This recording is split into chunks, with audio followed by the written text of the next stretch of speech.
بسم اللہ الرحمن الرحیم۔ اس اللہ کے نام سے ابتدا جس کے ناموں کی کوئی انتہا ہی نہیں۔ وَلَوْ أَنَّ مَا فِي الْأَرْضِ مِنْ شَجَرَةٍ أَقْلَامٌ وَالْبَحْرُ يَمُدُّهُ مِنْ بَعْدِهِ سَبْعَةُ أَبْحُرٍ مَا نَفِدَتْ كَلِمَاتُ اللّہ۔ اس ذات اقدس پر کروڑوں درود و سلام ہوں جو تمام جہانوں کے لیے رحمت للعالمین بن کے آئے تھے۔ اللہم صلی علی محمد وعلی آل محمد کما صلیت علی ابراہیم وعلی آل ابراہیم انک حمید مجید، وبارک علی محمد وعلی آل محمد کما بارکت علی ابراہیم وعلی آل ابراہیم انک حمید مجید۔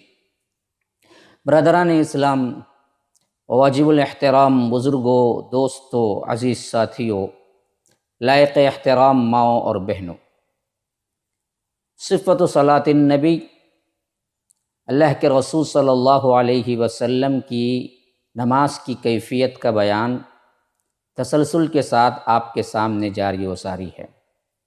اللہ تبارک و تعالیٰ کے فضل و کرم سے یہ تقریباً 10واں ایپیسوڈ آپ کے سامنے حاضر ہے، جس میں انشاءاللہ العزیز رکعت کے آخری حالات اور تشہد میں بیٹھنے کا بیان، اور التحیات میں کن الفاظ سے التحیات اور درود پڑھنا ہے، ان تمام چیزوں کو میں اس ایپیسوڈ میں بیان کرنے کی کوشش کروں گا۔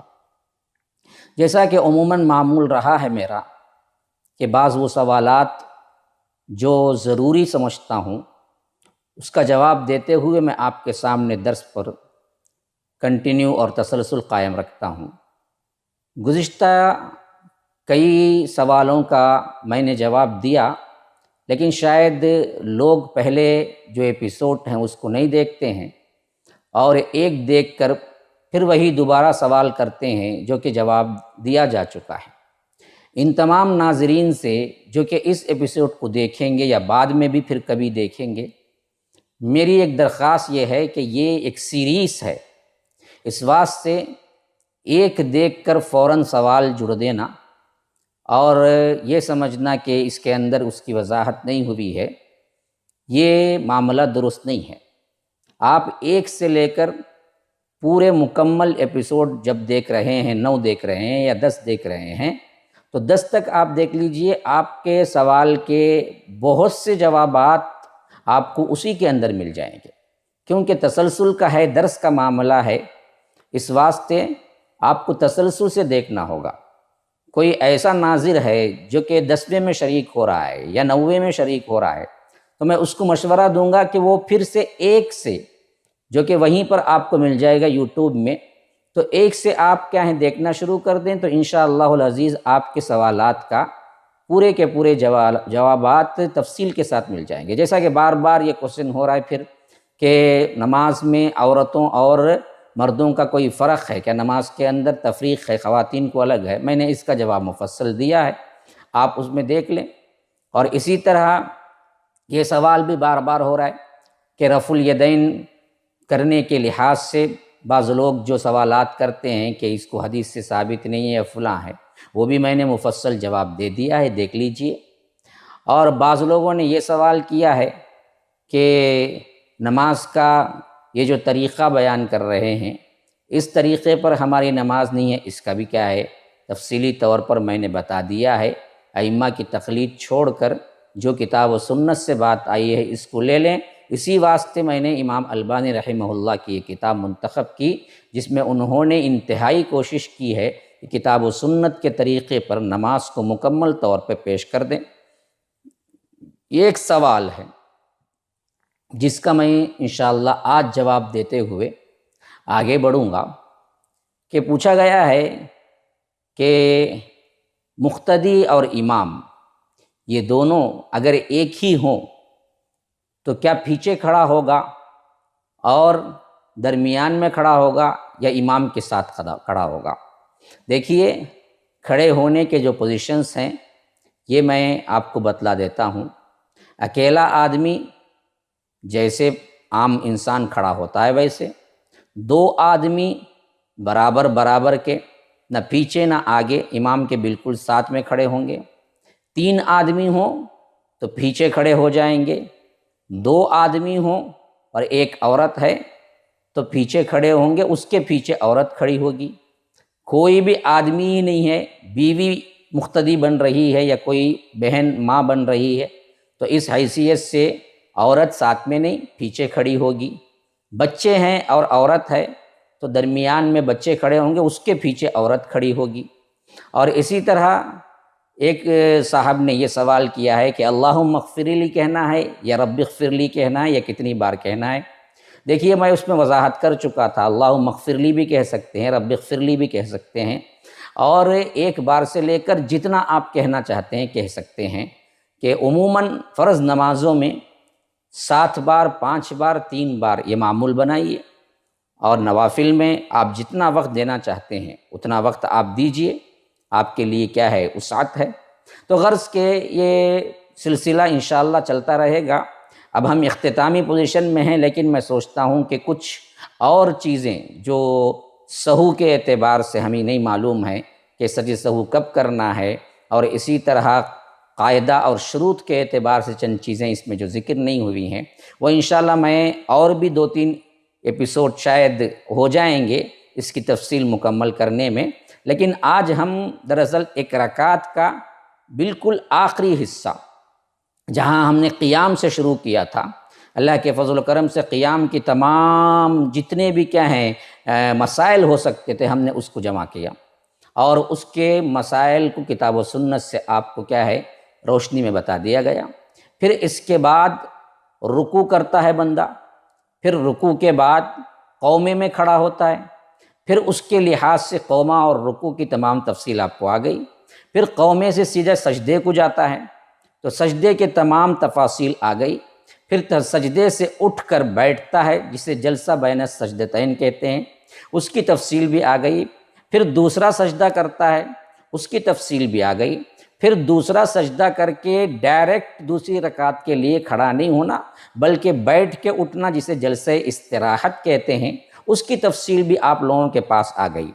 اب ایک رکعت جس طرح ادا کیا ہے، جس حیثیت سے میں نے آپ کو بیان کر دیا ہے، اس کے بعد جو چیزیں باقی رہتی ہیں وہ ہیں تشہد، پہلا تشہد، دوسرا تشہد، اور اتحیات میں پڑھنے کے دعائیں۔ تو اس سلسلے میں سب سے پہلی کیفیت ہے آپ کو تشہد میں بیٹھنے کی۔ اللہ کے رسول صلی اللہ علیہ وسلم تشہد میں کیسے بیٹھتے تھے؟ قاعدہ اول اولا اور قاعدہ ثانیہ دوسرا، یعنی 2 رکعت کی نماز یا 2 رکعت کے درمیان جو تشہد بیٹھتے اور آخری جو تشہد بیٹھتے، جس کے بارے میں دیکھیے ایک خلاصہ میں پہلے دے دیتا ہوں۔ جو احادیث کا مجموعہ ہمیں ملتا ہے اس کے اندر مستند ترین احادیث میں بیٹھنے کے 2 طریقے ہوتے ہیں۔ بیٹھنے کے 2 طریقے کیا ہیں جو اللہ کے رسول صلی اللہ علیہ وسلم سے مروی ہے نماز کے اندر؟ ایک طریقہ یہ ہے کہ آپ کیا ہیں سیدھا پاؤں کھڑا کر لیا جائے اور بایاں پاؤں آپ لٹا دیں اور اس کے تلوے پر آپ بیٹھیں، اور سیدھے پاؤں کو کھڑا کر کے اس کے پنجے کی انگلیوں کو قبلہ رخ کر دیں، اور اپنے دونوں ہاتھوں کو اپنے رانوں پر یا اپنے کیا ہے گھٹنوں پر رکھیں، اور اس کے بعد رب اغفر لی پڑھیں، جیسا کہ جلسہ بین السجدتین کے سلسلے میں ہے۔ یعنی جو دعائیں رب اغفر لی اگر پڑھیں گے جلسہ بین السجدتین ہو، اتحیات پڑھیں گے اگر پہلا سجدہ ہو، پہلا قاعدہ ہو، تو یہ ایک کیفیت یہ ہو گئی۔ اس کیفیت کو نام ہے افتراش، جو عام طور پر ہم بیٹھتے ہیں، یہ کیفیت کا نام ہے افتراش، یعنی سیدھے پاؤں کو کھڑا کرنا اور انگلیوں کو قبلہ رخ کر لینا، بائیں پاؤں کو لٹانا اور اس کے تلوے پہ اپنے مقعد کو رکھنا، بیٹھنا، اس کو کہتے ہیں افتراش۔ ایک دوسری کیفیت ہے، اسے کہتے ہیں تورک۔ تورک کی کیفیت کیا ہے؟ آپ اپنے مقعد کو، اپنے کیا ہے بیٹھک کو، اپنے بیٹھنے کی جگہ کو آپ کیا کریں گے؟ بالکل زمین پر رکھیں گے، اور بایاں پاؤں جو تلوے پہ بیٹھتے تھے اس بائیں پاؤں کو اپنے دائیں پاؤں کے نیچے سے نکال لیں گے، زمین پر آپ بیٹھیں گے اور دایاں پاؤں ویسے ہی کھڑا رکھیں گے جیسے آپ پہلے قاعدے میں کھڑا رکھے تھے۔ اسے کہتے ہیں تورک۔ دو طریقے ہیں، پھر میں بتاتا ہوں، دیکھیے دو طریقے ہیں بیٹھنے کے قاعدے میں، ایک کا نام ہے افتراش، ایک کا نام ہے تورک۔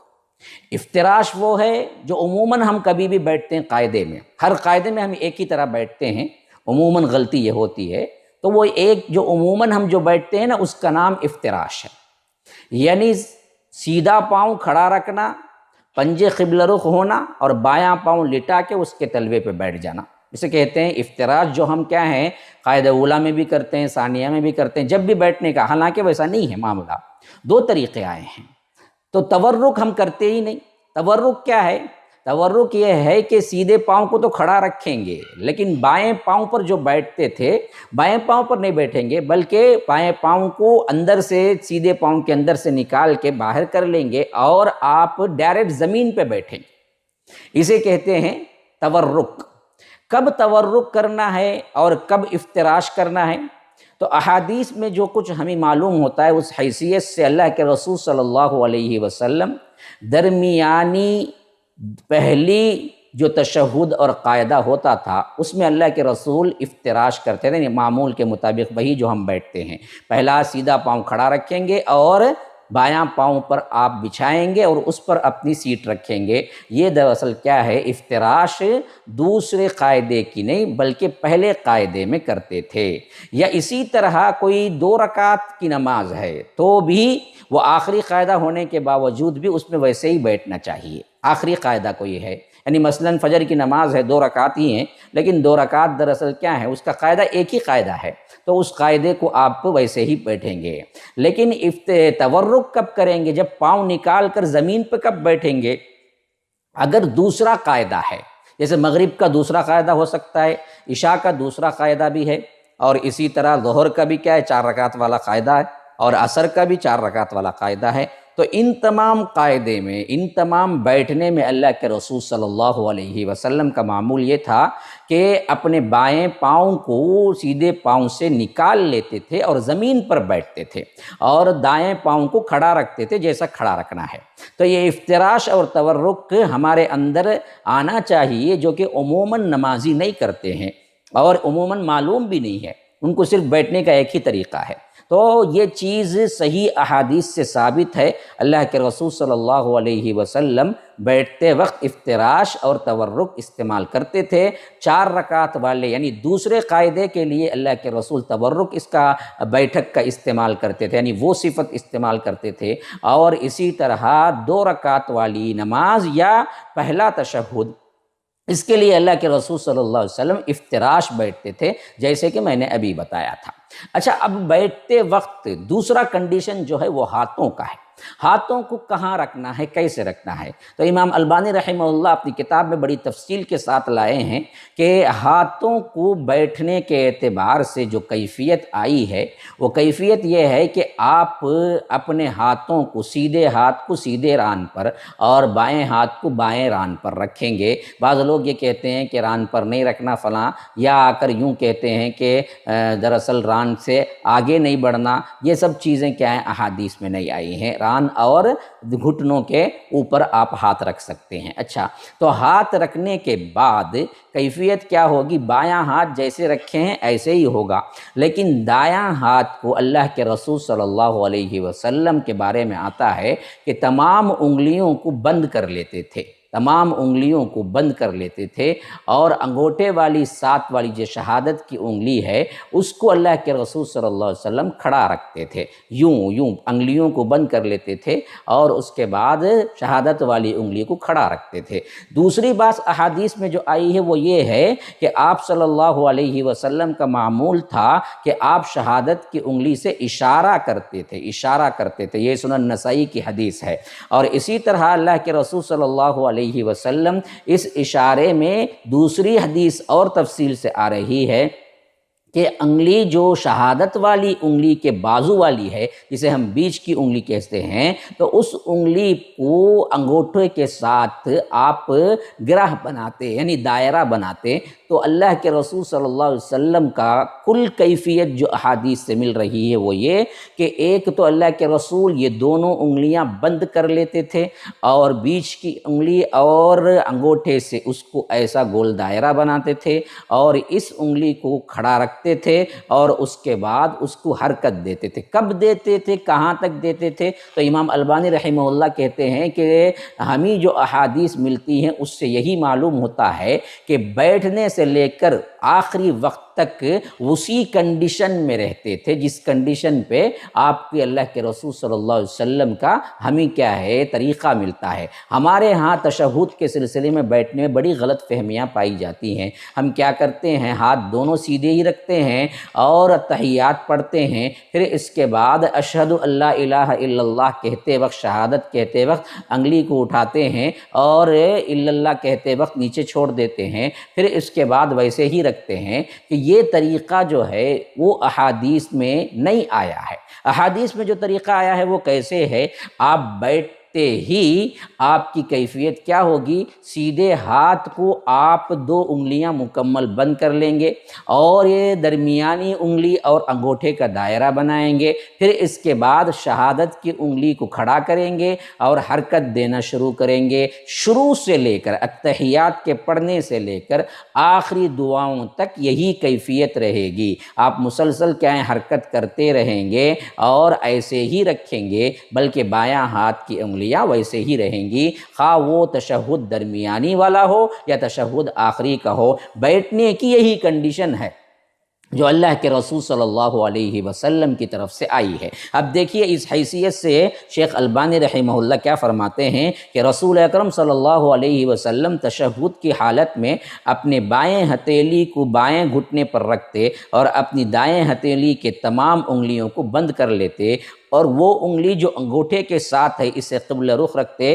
اور اپنی نظر کو اسی پر رکھتے۔ اب قاعدے میں نظر کہاں ہونی چاہیے؟ نظر انگلی پر ہونا چاہیے۔ یہ روایت جو آئی ہے وہ دراصل صحیح مسلم کی روایت ہے جس میں اللہ کے رسول صلی اللہ علیہ وسلم کی یہ کیفیت بیان ہوئی ہے۔ اور اسی طرح اللہ کے رسول صلی اللہ علیہ وسلم اشارہ کرنا ہوتا تو اپنا انگوٹھا اپنی درمیانی انگلی پر رکھتے تھے، یعنی اشارہ شروع کرتے وقت اپنا انگوٹھا اپنی درمیانی انگلی پر، جو میں نے پہلے ہی تفصیل بیان، اب احادیث پڑھ کے سنا رہا ہوں تاکہ کیا ہے آپ کو دلائل بھی مل جائیں اور جو انکار کرنے والے ان کے ذہن بھی کھل جائیں کہ یہ اپنی بات نہیں بتا رہا ہے، کہ کہتے ہیں کہ اگر آپ حرکت کرنا شروع کرتے تو اس وقت کیا ہوتا کہ درمیانی انگلی اور انگوٹھا یوں بنا لیتے، پھر اس کے بعد آپ حرکت کرتے۔ تو یہ حدیث بھی کیا ہے صحیح مسلم کے اندر آئی ہے۔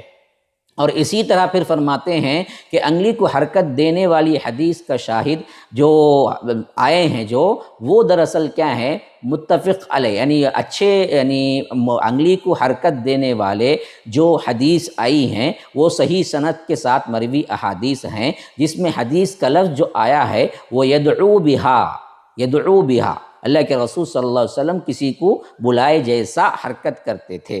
تو امام البانی رحمہ اللہ کہتے ہیں انگلی کا اشارہ کرنے اور حرکت دینے میں استمرار مسنون ہے۔ کیا مطلب استمرار مسنون ہے کا مطلب کہ مسلسل کرنا، استمرار اسے کہتے ہیں جو مسلسل کسی کام کا ہونا ہے، تو اس میں پورے قاعدے میں حرکت دینا مسنون ہے اور سلام پھیرنے تک یہی کیفیت برقرار رہے۔ امام مالک اور دیگر ائمہ کا بھی یہی مذہب ہے۔ امام احمد بن حنبل سے سوال کیا گیا نماز میں انگلی سے اشارہ کرنا درست ہے؟ تو آپ صلی اللہ علیہ وسلم نے امام احمد بن حنبل نے جواب دیا بالکل درست ہے۔ اور اسی طرح امام البانی رحمہ اللہ دیکھیے نوٹس لکھتے وقت یہ بات بڑے اہم اور نقطے کے طور پر تنبیہ کے طور پر بیان کرتے ہیں، میں اپنی بات نہیں کہہ رہا ہوں، ان کی بات سامنے رکھ رہا ہوں، کہ کہتے ہیں کہ پس ان لوگوں کو اللہ سے ڈرنا چاہیے، جو تشہد میں انگلی سے حرکت دینے اور اشارہ کرنے کو سنت نہیں سمجھتے بلکہ بے فائدہ کہتے ہیں، چنانچہ وہ لوگ باوجود ان دلائل کے انگلی کو حرکت نہیں دیتے ہیں اور سمجھتے ہیں کہ اس قسم کا کام نماز کے لیے مناسب نہیں ہے اور ان دلائل کی تعویلات میں تکلف کرتے ہیں۔ تعجب تو ان لوگوں پر ہے جو نہ صرف اس مسئلے میں بلکہ دیگر بہت سے مسائل میں بھی اپنے امام کی طرف سے مدافعت کرتے ہیں جبکہ امام کی رائے سنت کے خلاف ہے، یعنی امام ابو حنیفہ رحمہ اللہ یا جو بھی امام کے مسلک پر قائم رہ کر سنتوں کا انکار کرتے ہیں اس کے بارے میں کہتے ہیں۔ امام کے رائے کو غلط قرار دینے سے وہ سمجھتے ہیں کہ امام پر تان تشنی کرنی لازم آتی ہے اور ان کا احترام ختم ہو جاتا ہے، حالانکہ یہ لوگ اس بات کو فراموش کر دیتے ہیں۔ یہ تو سمجھتے ہیں کہ امام کی کیا ہے، تان تشنی ہوگی، ان کی عزت پر حملہ ہوگا، لیکن امام کہتے ہیں، امام البانی رحمہ اللہ، یہ لوگ اس بات کو فراموش کر دیتے ہیں کہ صحیح سنت کا انکار کرنا حقیقتاً رسول کریم صلی اللہ علیہ وسلم کے ذات پر طعن کرنا ہے، اس لیے کہ سنت کے پیش کرنے والے وہی تو ہیں۔ ایک طرف اللہ کے رسول صلی اللہ علیہ وسلم کی سنت جائے تو جائے، لیکن اپنی امام کے طریقے کو ہم جانے نہیں دیں گے۔ یہ کسی مسلمان کا سلوک ہو سکتا ہے یا کسی امام کا ہو سکتا ہے؟ اللہ کی قسم یاد رکھیے، امام ابو حنیفہ بھی اگر ہوتے، اگر ان کو یہ بات پہنچتی تو وہ بھی ضرور وہی کام کرتے۔ وہ تو سنتوں کے دل دادا تھے، سنتوں پر عمل کرنے کے لیے رات دن کوششیں کرتے تھے۔ کون یہ کہہ سکتا ہے کہ سنت کا ان کے پاس علم ہونے کے باوجود انہوں نے انکار کیا ہوگا یا مخالفت کی ہوگی؟ اور یہ کہتے ہیں کہ امام البانی رحمہ اللہ، بعض لوگوں کا یہ کہنا کہ شہادت کی انگلی کو اشارہ کرنے کے بعد بند کر لیا جائے، یعنی لا الہ اشہد اللہ الہ کی طرف اٹھائیں پھر اس کے بعد بند کر لیں، یا نفی کے وقت اشارہ کرنا اور اس بات کے وقت اس کو بند کر لینا، یہ بھی طریقہ سنت سے کوئی ثبوت نہیں ملتا، کوئی اس کے ثبوت میں کوئی حدیث نہیں ملتی۔ بعض احادیث میں مروی ہے کہ آپ صلی اللہ علیہ وسلم شہادت کی انگلی کو حرکت نہیں دیتے تھے، لیکن یہ حدیث سند کے اعتبار سے ضعیف ہے۔ یہ حدیث بعض لوگ پیش کر کے کہتے ہیں کہ دیکھو اس میں بات آئی ہے، لیکن یہ حدیث کیا ہے، امام البانی جیسے محدث کے نزدیک ضعیف ہے۔ ان کے اسناد اور ان کی تحقیق پر تو پورا عالم متفق ہے، یہ کہتے ہیں کہ اس پر متفق ہیں کہ یہ چیز ضعیف حدیث ہے۔ اچھا، یہ پھر اس کے بعد کہتے ہیں کہ نبی صلی اللہ علیہ وسلم فرماتے ہیں کہ انگلی کا اشارہ کرنا، یعنی سبابہ، اس انگلی کو سبابہ کہتے ہیں، اور اس سے اشارہ کرنا جسے ہم شہادت کی انگلی کہتے ہیں، تو وہ فرمایا کہ اشارہ کرنا شیطان پر نیزے سے زیادہ سخت ہوتا ہے۔ نیزہ چبونے سے جو زخمی ہو سکتا ہے، کہ فرمایا کہ شیطان پر نیزے سے زیادہ سخت ہوتا ہے، نیزے سے زیادہ سخت ہوتا ہے، جو کہ امام البانی رحمہ اللہ کہتے ہیں کہ یہ حدیث جو ہے مسند احمد کے اندر آئی ہے، اور اسی طرح دوسرے بہت سے اور کتابوں میں بھی آئی ہے، لیکن میں آپ کو یہ حوالہ دے رہا ہوں، اور اصل کتاب میں آپ کا یہ حوالے دیکھ سکتے ہیں جو امام البانی کی کتاب آپ پر کیا ہے، کتابوں کے اسٹور میں مل جا سکتی ہے، اور اسی طرح انگلش میں مل جا سکتی ہے، اردو میں عربی میں مل جا سکتی ہے، اور نیٹ پہ مل جا سکتی ہے۔ آپ دیکھ لیجئے، اس میں بہت سے اور بھی حوالے دیے ہیں کہ انگلی سے اشارہ کرنا شیطان پر نیزے سے زیادہ سخت ہوتا ہے۔ یہ حدیث مسند احمد کی ہے، اور رسول اکرم صلی اللہ علیہ وسلم کے صحابہ کرام میں سے کچھ افراد، دیگر افراد یعنی کچھ افراد کیا ہیں، سبابہ کے ساتھ اشارہ نہ کرتے تھے، یعنی انگلی کا اشارہ نہیں کرنے تھے، تو اللہ کے رسول صلی اللہ علیہ وسلم نے ان پر تنقید کی، انہوں نے فرمایا کہ تم کو کیا ہوا ہے کہ تم انگلی سے اشارہ نہیں کرتے۔ یہ ابن ابی شیبہ کے اندر موجود ہے۔ اور اسی طرح آپ کا معمول تھا کہ آپ دونوں تشہد میں شہادت کی انگلی کا اشارہ کرتے، یعنی پہلے رندے بعد میں رندے، یعنی 2 رکعت درمیانی تشہد رندے یا آخری تشہد رندے، دونوں میں یہی کیفیت ہوتی کہ بیٹھتے ہی یہی ایک کیفیت ہے جو کہ ہمیں معلوم ہوتی ہے، الگ الگ کیفیات نہیں ہیں۔ بیٹھتے ہی آپ اپنا بایاں پاؤں اور بایاں ہاتھ دونوں اپنے ران پر، اپنے گھٹنے پر رکھیں گے، اور سیدھا پاؤں اور سیدھے ہاتھ رکھیں گے، اور اس کے ساتھ 2 انگلیاں بند کریں گے، اور درمیانی اور انگوٹھے سے دائرہ بنائیں گے۔ پھر اس کے بعد آپ انگلی کو اٹھا کھڑا کریں گے، شہادت کی انگلی کو، اور اس کے ساتھ اشارہ کرتے رہیں گے، یہاں تک کہ اللہ کے رسول صلی اللہ علیہ وسلم نے اس بارے میں اس حد تک بھی احادیث آئی ہیں کہ آپ صلی اللہ علیہ وسلم نے ایک آدمی کو دیکھا جو 2 انگلیوں کے ساتھ اشارہ کر رہا تھا، ایسے کر رہا تھا، تو آپ صلی اللہ علیہ وسلم نے فرمایا کہ دیکھو ایک کے ساتھ کرو، ایک کے ساتھ کرو، یعنی سبابہ کے ساتھ کرو۔ یہ بھی اللہ کے رسول صلی اللہ علیہ وسلم نے، یہ بھی سنن نسائی کی حدیث ہے جس میں اللہ کے رسول صلی اللہ علیہ وسلم کیا ہیں اتنا تک تاکید کے ساتھ بتائے ہیں۔ یہ تشہد میں انگلی کے اشارے کے بیان کے سلسلے میں بات ہو گئی۔ بیٹھنے کے سلسلے میں 2 طریقے ہیں، تورک اور افتراش۔ افتراش 2 رکعات والی نماز یا آ کر پہلے تشہد میں، اور تورک 4 رکعات والی نماز میں آخری تشہد میں کیا کریں گے، یا 3 رکعات والی نماز میں بھی آخری تشہد میں کیا کریں گے، جیسا کہ مغرب میں۔ اب 2 رکعات کے آخر میں تشہد میں بیٹھتے تو اللہ کے رسول صلی اللہ علیہ وسلم دراصل التحیات پڑھتے، التحیات سے ہی آپ قاعدے کو شروع کرتے۔ آپ صلی اللہ علیہ وسلم بیٹھتے ہی جو کلمہ زبان سے نکالتے تھے وہ التحیات ہی تھا۔ آپ صلی اللہ علیہ وسلم کبھی اس کو بھول جاتے تو سجدہ سہو کرتے۔ انشاءاللہ سجدہ سہو کی تفصیلات الگ ایک مضمون چاہتے ہیں تو میں انشاءاللہ وہ آپ کے سامنے بعد میں لاؤں گا۔ اسی طرح اللہ کے رسول صلی اللہ علیہ وسلم نے خود فرمایا جب تم 2 رکعات پر بیٹھے تو التحیات پڑھو، اور جو دعا تمہیں زیادہ پسند ہو وہ پڑھو، پس ضروری ہے کہ التحیات میں اللہ عز و جل کو پکارا جائے۔ یہ حدیث دراصل امام نسائی رحمہ اللہ نے اپنے کتاب میں لائے ہیں۔ تشہد کے کلمات کی جو اللہ کے رسول صلی اللہ علیہ وسلم سے مروی الفاظ ہیں، اس سلسلے میں امام البانی رحمہ اللہ کہتے ہیں کہ ابن مسعود کا تشہد، یعنی ابن مسعود بیان کرتے ہیں رضی اللہ عنہ کہ مجھے رسول اکرم صلی اللہ علیہ وسلم نے تشہد کے کلمات بالکل اسی طرح بتائے جس طرح آپ مجھے قرآن پاک کی سورتوں کی تعلیم دیتے تھے، اور میری ہتھیلی آپ کے دونوں ہتھیلیوں کے درمیان تھی۔ تشہد کے کلمات اس طرح اللہ کے رسول صلی اللہ علیہ وسلم نے سکھایا۔ یعنی اتنی اہمیت ہے تشہد کو سیکھنے کی، خاص کر التحیات کو سیکھنے کو، جو کہ بہت سے لوگ صحیح پڑھتے نہیں ہیں، جانتے نہیں ہیں۔ تو یاد رکھیے ابن مسعود قاریوں میں بھی بہت بڑے قاری ہیں قرآن کے، تو وہ فرمایا کہ جس طرح قرآن کی قراءت اللہ کے رسول صلی اللہ علیہ وسلم سکھاتے تھے، ویسے ہی مجھے تشہد میں التحیات بھی اللہ کے رسول نے سکھائی۔ کیا سکھائی؟ کہتے ہیں کہ التحیات للہ والصلوات والطیبات السلام علیک ایھا النبی ورحمۃ اللہ وبرکاتہ، السلام علینا وعلی عباد اللہ الصالحین، اشہد ان لا الہ الا اللہ واشہد ان محمدا عبدہ ورسولہ۔ یہ دراصل ابن مسعود راوی ہیں، اور ابن مسعود کہتے ہیں کہ اللہ کے رسول صلی اللہ علیہ وسلم نے مجھے اس طرح تشہد سکھایا۔ یہ صحیح بخاری کے اندر یہ تشہد کے کلمات آئے ہیں۔ کیا کلمات ہیں؟ التحیات للہ والصلوات والطیبات السلام علیک ایھا النبی ورحمۃ اللہ وبرکاتہ، السلام علینا وعلی عباد اللہ الصالحین، اشہد ان لا الہ الا اللہ واشہد ان محمدا عبدہ ورسولہ۔ ترجمہ کیا ہے اس کا؟ تمام نفلی عبادتیں، التحیات تمام نفلی عبادتیں، اور تمام بدنی عبادتیں اور تمام مالی عبادتیں اللہ کے لیے ہیں۔